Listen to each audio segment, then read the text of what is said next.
ఇవాళ మరి నిన్న చూసాం, నిన్న మొన్న ఒక్కొక్కరుగా ఎమ్మెల్యేలు వెళ్ళిపోతున్నారు, ఎంపీలు మాకు టికెట్లు వద్దంటున్నారు. ఈలోపు వీళ్ళు కంగారు పడి 175 స్థానాలు ఎలాగో వస్తాయి, కానీ మరింత మెరుగుపరుచుకోవటానికి ఎమ్మెల్యేలని ఒక 80 మందిని ఇట్టించటు అటు నుంచి ఇటు, కొంతమందిని ఒక 50 మందిని తీసేస్తాం, ఓ 30 మందిని తారుమారు తక్కిడిమారు చేస్తామని చెప్పి దాగుడు మొదల ఆటలో ఆడుతున్నారు.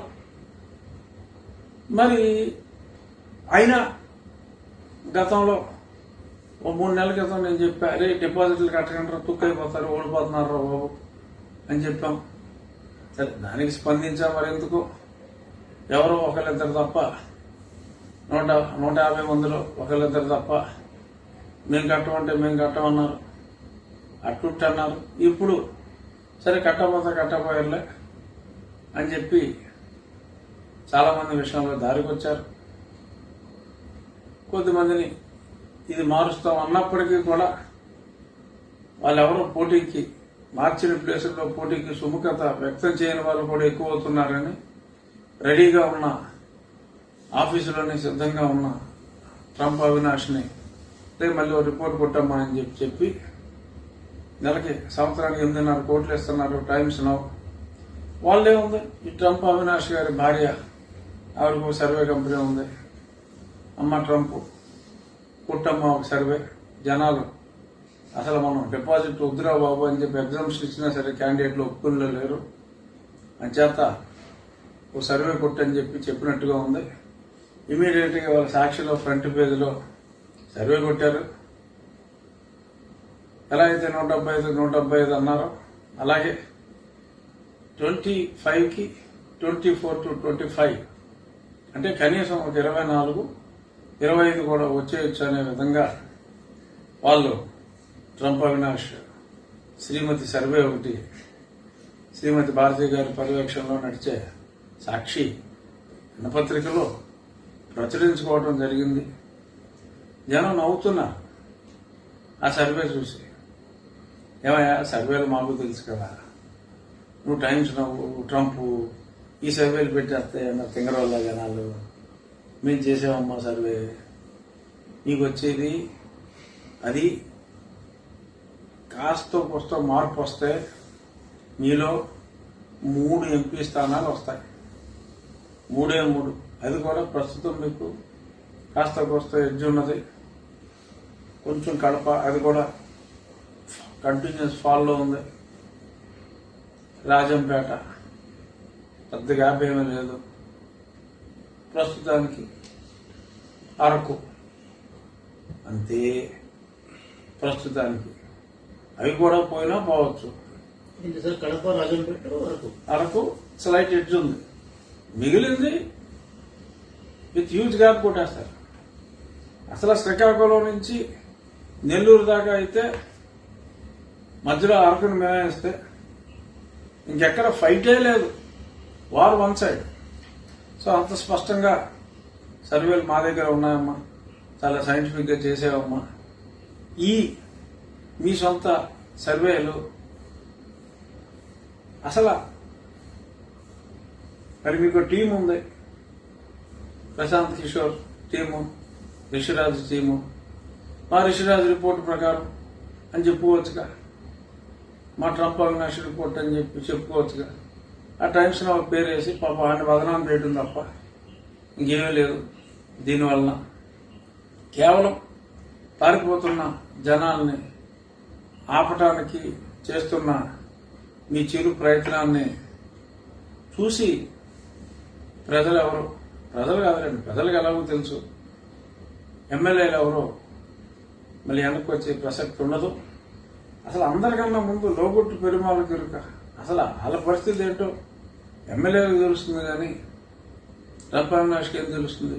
సో ఎమ్మెల్యేలకి స్పష్టంగా తెలుసు వాళ్ళ పని అయిపోతుందని. పైగా నేను చెప్పుకున్నాం, అన్నాలేసింది మీరా, నిందలు వీళ్ళ మీద. అంతకంటే చాలా మంది ఎమ్మెల్యేలు చాలా స్పష్టంగా చెప్పారట, ఏమండి ఇసుక ఎవరు దోచుకున్నారు, ఎవరో మెడ్రాస్ నుంచి తీసుకొచ్చారు, ఇంకెవరిని ఎక్కడి నుంచో మీ వాళ్ళని తీసుకొచ్చి ఇక్కడ తవ్వుకుని పోయారు.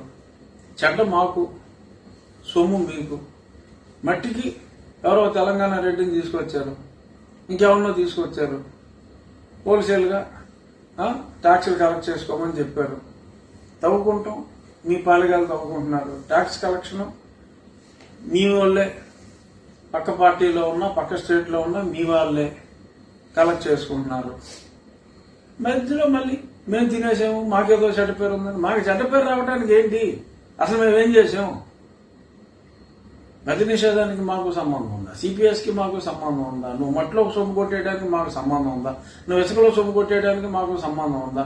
మీ లిక్కర్ దందాకి మాకు ఏమన్నా సంబంధం ఉందా? అసలు ఎందులో మాకు సంబంధం ఉంది? ఎందులో సంబంధం ఉందని చెప్పి మీ ఎందులో కొట్టేసే అవకాశం మాకు ఇచ్చారని చెప్పి ఇవాళ మమ్మల్ని బదనాం చేస్తున్నారు మీరు అని గట్టిగా పైకి ప్రశ్నించేస్తున్నారు. గతంలో నేను ఒక్కనే ప్రశ్నించాను, ఇప్పుడు అందరూ ప్రశ్నించేస్తున్నారు. సో రాబోయే రోజుల్లో మరింత గడ్డు పరిస్థితుల్లోకి వెళ్తారు. అదేదో కవరింగ్ ఇన్ఫెర్నో కోసం పాతికి వస్తున్నాయి, 175 175 వస్తున్నాయి. అయినా ఎందుకు మారుస్తున్నామంటే మరింత అంటే 25కి 30 వస్తాయా, 175కి 200 వస్తాయా? వా నవ్విపోదురుగా నాకేటి సిగ్గని చెప్పి జనం నవ్వుకుంటున్నారు. సంచేత ఈ రికార్డింగ్ డాన్సులు, ఈ క్రాక్ డాన్సులు ఆపేస్తే మంచిది. లేదంటే జనం కొంచెం ఎంటర్టైన్మెంట్ ఫీల్ అవుతారు. వచ్చే వారం ఇంకో పేరు మీద ఇంకో సర్వే కూడా రిలీజ్ చేసుకోండి. మేము చూసి ఆనందించగల వారము. నిజమైన సర్వేలు ఎలా ఉన్నాయో ఎప్పటికప్పుడు ప్రజలకు నేను తెలియచేయుదును. అంచేత ఈ మాటలు ఈ జనులు విశ్వసించరు, నా మాటలనే విశ్వసించెదరు. చూద్దాం. ఇక చాలా ముఖ్యమైన అంశం, నిన్న హైకోర్టులో మిత్రులు భారతీయ జనతా పార్టీ నాయకులు భానుప్రకాష్ రెడ్డి గారు, తిరుపతి వాస్తవ్యులు, గతంలో బోర్డు సభ్యులు కూడా, మరి ఆయన ఒక పిటిషన్ వేయటం జరిగింది. మరి గతంలో కొన్ని రోడ్ల నిర్మాణానికి, ఎయిర్పోర్ట్ నుంచి ఊర్లోకి రావడానికి, సుందరీకరణకి, ఇటువంటి వాటికి కొన్ని కోట్లు, 40 కోట్లు 50 కోట్లు ఖర్చు పెడతామంటే మరి ప్రజలందరూ ఉద్యమించారు. అప్పుడు ముఖ్యమంత్రి గారు ఆయన విశాల హృదయంతో తప్పమ్మా టీటీడీ, అది మీరు విత్డ్రా చేసుకోండమ్మా అని చెప్పడం జరిగింది. సో మరి అందుకని అది విత్డ్రా చేసుకున్నారట. ఇంతలోనే ఆ అమౌంట్ని ద్విగుణం చేసి, అంటే 50 తక్కువని విత్డ్రా చేసుకోమన్నారేమో అని నాకు తర్వాత అర్థమైంది. అది 50 కాదు, 50 తప్పట. ఈసారి 100కి మరి తిరుపతి వచ్చే భక్తులు, తిరుమలకు వచ్చే భక్తులు తిరుపతికి వచ్చి ఇక్కడి నుంచి పైకి ఎక్కాలట. అందుకని తిరుపతి పరిశుద్ధంగా ఉండాలట. ఆ తిరుపతిలో పారిశుద్ధ పనులకు మరి గతంలో తిరుపతి కార్పొరేషన్ వాళ్ళు చేసేవారు, ఇప్పుడు కూడా వాళ్ళే చేస్తున్నారు. సో వాళ్ళ బదులు ఈ భక్తుల నెత్తినే, అంటే ఈ దేవుడి నెత్తినే ఎందుకు రుద్దకూడదు? దేవుడి దగ్గరికి వచ్చే భక్తులు ఆ కింద తిరుమలలో, తిరుపతిలో మరి వారి వల్లనే, అంటే తిరుపతిలో కనీసం 2 లక్షల మంది జనం ఉంటారుగా, ఇళ్లలో ఉండేది వాళ్ళే కదా. అయినా సరే వాళ్ళ పారిశుద్ధ్యం అంతా కూడా దేవుడి అకౌంట్లో వేయాలని చెప్పి కేవలం 100 కోట్లు ఈ సంవత్సరానికి దేవుడి సొమ్ము ఖర్చు చేయాలని చెప్పి బోర్డు వారు నిర్ణయించడం అయినది. మరి ఆ బోర్డు వారు నిర్ణయించిన మేరకు టెండర్ పిలిచారు. టెండర్ పిలిస్తే మరి ఈ భాను గారు, దైవభక్తుడైన భాను గారు మరి కోర్టుకు వెళ్తే కోర్టు కూడా మరి తీవ్రంగా మందలించడం జరిగింది. సరే మీరు టెండర్ వేశారు, ఆ టెండర్ కంటిన్యూ చేసుకోండి కానీ టెండర్ యాక్సెప్టెన్స్ కానీ సొమ్ములు ఇవ్వడానికి కానీ వీల్లేదు. అయినా దేవుడి సొమ్ములతో మీకు మున్సిపాలిటీ పనులు ఏంటరా అని చెప్పి కూడా చాలా తీవ్ర స్థాయిలో ఆనరబుల్ చీఫ్ జస్టిస్ గారి బెంచ్ మందలించడం జరిగింది. సో ఆ మందలింపుల్ని పక్కన పెట్టి సాక్షి పేపర్లో మటుకు మీరు టెండర్ కొనసాగించుకోవచ్చు కానీ ప్రస్తుతానికి డబ్బులు ఇవ్వడం ఆపండిరా అన్నంత వరకే రాశారు. కానీ చాలా సున్నితంగా కాదు, కొంచెం మందంగానే మందలించడం జరిగింది. నిన్న తిరుపతి కార్పొరేషన్ సంబంధించిన న్యాయవాది నీకు తిరుపతికి ఎన్నాళ్ళు మీరు క్లీన్ చేస్తున్నారు కదా, సంవత్సరానికి ఎంత అవుతుంది అని అడిగారు. అడిగితే 50 కోట్లు అని చెప్పారు. అయ్యింది అంతా 1000 మంది పనిచేస్తున్నారు పారిశుద్ధ కార్మికులు, 50 కోట్లు అందరికీ మన జీతాలు అన్నీ లెక్కెట్టుకుంటే 50 కోట్లు అయి ఉండొచ్చు. ఇప్పుడు 100 కోట్లకి టెండర్ పిలిచారు. వాళ్ళు చేసుకుంటే 50 అట, వెంకటేశ్వరం డబ్బులతో చేస్తే 100 అట. అంటే నాగేశ్వరరావు పవిత్ర బంధం సినిమాలో సాంగ్ గుర్తొస్తుంది. ఏంటి చెప్పుకోండి, 50-50 సగం సగం నిజం నిజం అనే లవ్లీ డ్యూయెట్ గుర్తొస్తుంది. ఎందుకంటే అదే కోర్టులో చెప్పారు 50 కోట్లు అండి మాకు అయ్యేదని. మరి 50-100 ఎందుకు అయింది? సరే, లబ్ధిదారుల గురించి నేను మాట్లాడను, బట్ అసలు ఈ లాజిక్ ఏంటి నాకు అర్థం కాదు. ఈ లాజిక్ ఇప్పుడు తిరుపతి వస్తారు, కొండెక్కుతారు. తిరుపతి వస్తే తిరుపతి అనే ఊరికి ఎంత రెవెన్యూ పెరుగుతుంది? వాళ్ళందరూ ఏదో కొనుక్కుంటారు కదా, వాళ్ళందరూ భోజనం చేస్తారు కదా. వాళ్ళందరూ భోజనం చేస్తే హోటల్ మీద వీళ్ళు జీఎస్టీ 18% ఎంతో వేసేస్తున్నారు కదా. వాళ్ళ తిండి మీద 18% ట్యాక్సుల రూపంలో తినేస్తున్నారు కదా. మరి అదంతా మీకు లాభమేగా. ఇంకా ఎంత ట్రేడ్ పెరుగుతుంది? ఆ వచ్చిన వాళ్ళు ఏదో రకరకాల ఐటమ్స్ కొనుక్కుంటారు. దేన్ని కాదేది కవిత కనర్హం, దేన్ని సేల్స్ ట్యాక్స్ వదల్లా కేంద్రం కానీ రాష్ట్రం కానీ అన్నిట్ల మీద వేసేస్తున్నారు కదా. మరి అన్నిట్ల మీద మీరు ట్యాక్స్ వేస్తున్నప్పుడు మరి అదంతా ఆదాయమే కదా రాష్ట్రానికి. సో మళ్ళీ ఈ లాజిక్ ఏంటి దీనికోసం అంటే గతంలో కూడా ఏదో వేసారు కదా అంటారు. గతంలో తప్పు చేస్తే జగన్మోహన్ రెడ్డి గారు లాంటి దైవంత సంభూతులు, దేవుడి ప్రత్యేక అనుమతితో పుట్టిన వారు కూడా తప్పులు చేస్తారా? తప్పు కదా అది. ఏదో సాధారణ మానవులు, చంద్రబాబు నాయుడు గారు ఓకే, రాజశేఖర రెడ్డి గారు ఓకే, వాళ్ళంతా సాధారణ మానవులు. మీరు మనుషుని కలవరు, మనుషుల ఇంట్లో రానివ్వరు, అందరూ మిమ్మల్ని సార్ అనాలి, నువ్వేమో అందరిని నువ్వంటావు. అంటే మీరు సాధారణ మానవుడు కాదు. ఇలా సాధారణ మానవులతో పోల్చుకుని గతంలో అలా ఇచ్చారు, అప్పుడేదో కోటి ఎంతో ఖర్చు పెట్టారు వెంకటేశ్వర డబ్బులని, ఇలా మీరు మున్సిపాలిటీ పనులకి, పారిశుద్ధ పనులకి ఇలాగా ఈ డబ్బులు వాడితే రేపొద్దున్న నేను ప్రశ్నిస్తున్నా, భక్తులు తిరుపతి వచ్చి కొండెక్కుతారు. మరి తిరుపతి ఎక్కడి నుంచి వస్తారు? వాళ్ళ ఊళ్ళ నుంచి వస్తారా? వాళ్ళ ఊళ్ళ నుంచి వచ్చినప్పుడు ఈ భక్తుడు, ఈ తిరుపతికి వచ్చిన భక్తుడు వారి ఊర్లో పారిశుద్ధ్యం పనులు చేయడానికి స్వామి డబ్బులు వాడుకోవచ్చా? ఇదే లాజిక్ ప్రకారం వాడుకోవచ్చుగా. సో అంటే రేపు పొద్దున్న రాష్ట్రాన్ని దివాలా కొట్టించి మున్సిపాలిటీ పనులన్నిటికి స్వామి సొమ్ము వాడేస్తారా?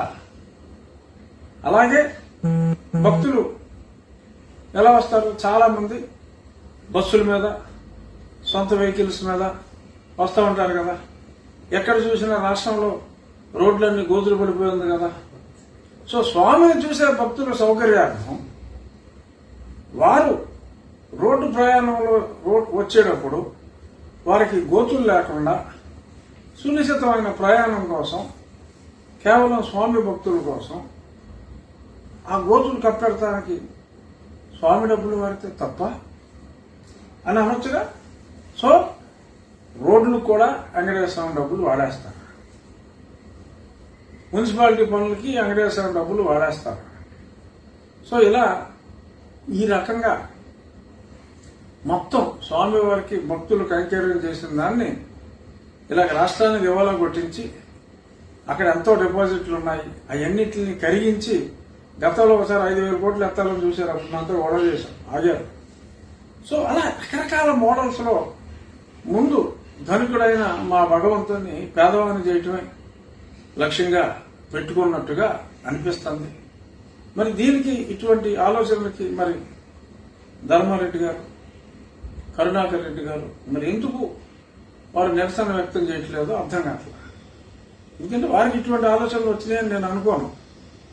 ఎందుకంటే వారికి ఇటువంటి ఆలోచనలు వచ్చి ఉంటే ఆయన ఎప్పుడో 10 ఏళ్ళ నుంచి ఉన్నారు ఆయన అక్కడ, అప్పుడే చేసి ఉండేవారు కదా. సో ఏదైనా ఇది స్వామివారి డబ్బు, తిరుపతి దేవస్థానం ఆదాయం కేవలం హిందూ ధర్మ కార్యక్రమాలకి, హిందూ ధర్మ పరివ్యాప్తికి వాడాలి తప్ప వెంకటేశ్వర దేవాలయాలు కానీ ఇతర దేవాలయాలకి దూపదూప నైవేద్యాలకు కానీ కొత్త దేవాలయాల నిర్మాణానికి కానీ జీర్ణమైపోయిన దేవాలయాల స్థానే వాటిని పునరుద్ధరించడానికి కానీ వాడాలి అని చెప్పి ఆ బైలాస్ లో స్పష్టంగా ఉంది. అలా ఉంటే నేను ఈ మున్సిపాలిటీ పనులకు వాడతాను, ఇలాంటి కిరసాల పనులకు వాడతానని చెప్పి ఇలాగ మాట్లాడటం సబబా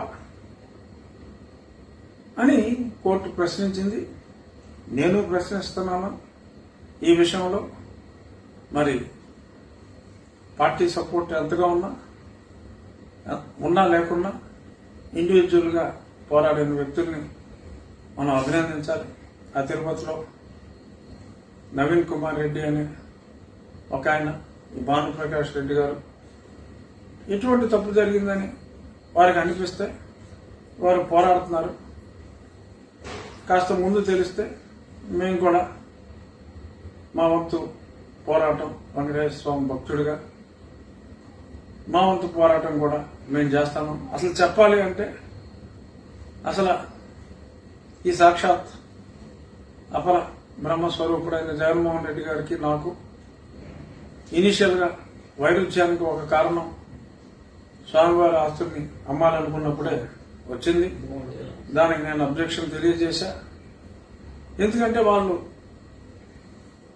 పార్లమెంట్ లో ఫైల్ చేసిన పెద్దలు విజయసాయిరెడ్డి గారు, మా ప్రాంతీయ పార్టీ జాతీయ కార్యదర్శి గారు ప్రత్యేక విమానంలో 10 మందిని అంటేసుకొచ్చి ఇచ్చిన పిటిషన్ లో ఇలాగ నేను వెంకటేశ్వర స్వామి వారి విషయంలో వాళ్ళ ఆస్తుల్ని ప్రభుత్వం అమ్మేసుకోవాలనుకుంటే వీడు అబ్జెక్ట్ చేశాడని కూడా ఆ కంప్లైంట్ లో రాసి ఉంది. సో కాబట్టి బహుశా మరి అది కూడా అప్పుడు కారణంగా చూపెట్టడం జరిగింది. మీరు ఎన్ని కుట్రలు చేసినా నేను న్యాయం అనుకున్న దాని మీద నేను స్పందిస్తా. ఎస్పెషల్లీ స్వామి విషయంలో అయితే ఇంకొంచెం గట్టిగానే స్పందిస్తాను. ఇలా ఈరోజు సాక్షి పత్రికలోనే ఒక వార్త, హజ్ యాత్రికులకి 85,000 ఎంతో ఛార్జ్ చేస్తున్నారు, వాళ్ళని తట్టుకోలేరు, బాగా తగ్గించండి అని చెప్పి జగన్మోహన్ రెడ్డి గారు ఒక లెటర్ రాస్తే స్మృతి ఇరానీ గారికి ఇవ్వమని మా ప్రాంతీయ పార్టీ జాతీయ కార్యదర్శి గారు, మా పార్లమెంటరీ పార్టీ అధ్యక్షుల వారు అయినటువంటి వేణుంబాకు విజయసాయిరెడ్డి గారు ఇంకొంతమందిని ఎంటేసుకుని స్మృతి ఇరానీ గారికి ఇచ్చారట. వారు సానుకూలంగా స్పందించారట, సాక్షిలో రాశారు. మంచిదే. కానీ ఇక్కడేమో మీరు డిస్కౌంట్ల మీద డిస్కౌంట్లు అడిగి ప్రోత్సహిస్తున్నారు. మరి స్వామి భక్తులకి 1000 రూపాయలకు దర్శనం లేదు, 10,000 రూపాయలు టికెట్, అలాగే రోజుకు 1000 టికెట్లు అమ్ముకుంటారు. అంటే రోజుకి మరి ఎంత ఆదాయం? అంటే భక్తులు ఇష్టం, ఇది కాకపోతే ఉండీలు వేస్తాడు, లేదా ఉండీలు వేసి తగ్గించుకుంటాడు, అంతే. ఇవ్వాలి అనుకున్న భక్తుడు ఇచ్చేస్తాడు ఎలాగో. కానీ ఇలా ఈ రకంగా భగవంతుని భక్తుడికి డిస్టెన్స్ క్రియేట్ చేయడానికి జరుగుతున్న ప్రక్రియలాగా ఉంది. ఎందుకంటే హజ్కి డిస్కౌంట్ తప్పులేదు, జెరూసలంకి డిస్కౌంట్ తప్పులేదు, అలాగే ఇక్కడ కూడా ఇవే భేద ఎవరికి ఇక్కడ రేట్లు ఎందుకు పెంచేయాలి? 200 ఉన్నదాన్ని 2000 చేశారు, 2000 ఉన్నదాన్ని 10,000 చేశారు, 10,000 ఉన్నదాన్ని 50,000 చేశారు, 1,00,000 చేశారు. రూమ్ రెంట్లు పెంచేస్తున్నారు. ఏంటంటే ఫెసిలిటీస్ పెంచుతున్నాం అంటున్నారు. ఓకే, మరి మీకు ఆదాయం ఉంది కదా. ఈ మున్సిపాలిటీ పనులకి, ఈ చపరాసి పనులకి స్వామి సొమ్ము ఖర్చు పెట్టే బదులు అక్కడే ఇన్ఫ్రాస్ట్రక్చర్కి అదే డబ్బు ఖర్చు పెట్టండి. ఎందుకు ఎక్స్ట్రా ఛార్జ్ చేయాలి?